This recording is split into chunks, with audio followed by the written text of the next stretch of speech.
বরগুনা জেলায় এখন পর্যন্ত ডেঙ্গুতে আক্রান্ত হয়েছেন 2300 এরও বেশি।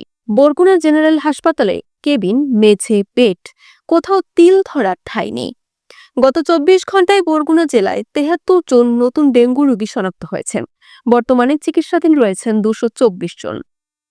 বরগুনা জেনারেল হাসপাতালে বর্তমানে 190 জন ও অন্যান্য উপজেলা হাসপাতালে 34 জন রোগী ভর্তি রয়েছেন। গত 24 ঘন্টায় একজন মৃত্যুবরণ করেন। চলতি মাসে বরগুনায় মোট মৃত্যুর সংখ্যা 21 থেকে 22 জন। বরগুনা জেনারেল হাসপাতালে প্রতিদিন 50 থেকে 70 জন রোগী ভর্তি নিচ্ছে। হাসপাতাল প্রায় সম্পূর্ণই ভর্তি। হাসপাতালে আইসিইউ না থাকায় গুরুতর রোগীদের বরিশাল বা ঢাকায় রেফার করতে হচ্ছে, যা সময় নষ্ট করে এবং রোগীদের অবস্থার অবনতি ঘটায়। হাসপাতালের সহায়তায় একটি হেল্প ডেস্ক চালু হয়েছে। বাংলাদেশ হেলথ ওয়াচ ও জাগো-নারীর সহযোগিতায় এটি চলবে 12 জুলাই পর্যন্ত।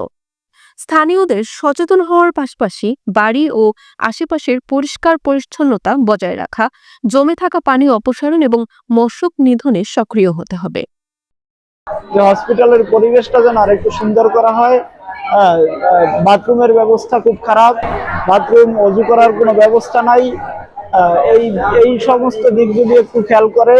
আর বাকি স্বাস্থ্য মন্ত্রণালয়ের কাছে আমার একটা দাবি যে বরগুনার চিকিৎসা ব্যবস্থার দিক যেন একটু বিশেষ নজর দান করে এবং বরগুনার বরিশাল.নিউজ।